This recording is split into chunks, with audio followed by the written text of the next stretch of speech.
नमस्कार सगळ्यांना. धन्यवाद धन्यवाद सगळ्यांना धन्यवाद.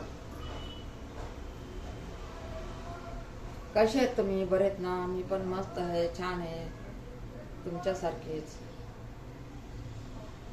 आपल्या दादाची तब्येत बिघडली बघा, म्हणजे आपल्या मुलाची, त्याला दादा म्हणतो ना आपण. दादाची तब्येत बिघडली, ॲडमिट केले बघा, ॲडमिट केले. या बसले होते मी, लई नाही का टेन्शन मध्ये, काय करावं काय नाही असं झालं होतं. पण मी म्हणलं मी कशाला घाबरू, एवढे आपले सद्गुरू बसलेत, एवढे आपले सद्गुरू माता बसल्यात, एवढे आपले उठ फॅमिली, आपली फॅमिली आहे, सगळे काळजी करणारे. मी कशाला एवढी काळजी करू, आहेत ना सगळे काळजी करायला.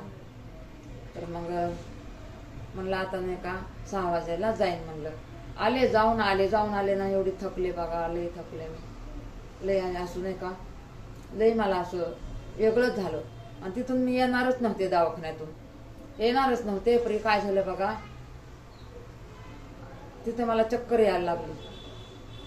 म्हणलं बाई ती पोरगी मला बघन का पोराला बघन, म्हणून शिने मी घरी आले बघा. घरी आले तर बघा थोडी साफसफाई येते, काम आहेच ना आपल्या मागं. आता एवढे म्हणजे इकडचं काम आहे बघा, इकडून काम, तिकडे मला पॅकिंग करायचं आहे मालाची, तर करू वाटण्यापर्यंत मी करणार आहे. आता बघा लेकरच्या दवाखान्याला पैसा आपल्याला लागणार आहे, म्हणून मला करावंच लागणार आहे, काम तर करावंच लागणार आहे. आता त्याची तब्येत जरा सावरायला जरा वेळच लागणार आहे ना. आणि काही दवाखान्यात आल्या काय कामाला जाणार का? कामाला नाही जाऊ देणार मी थोडे दिवस त्याला.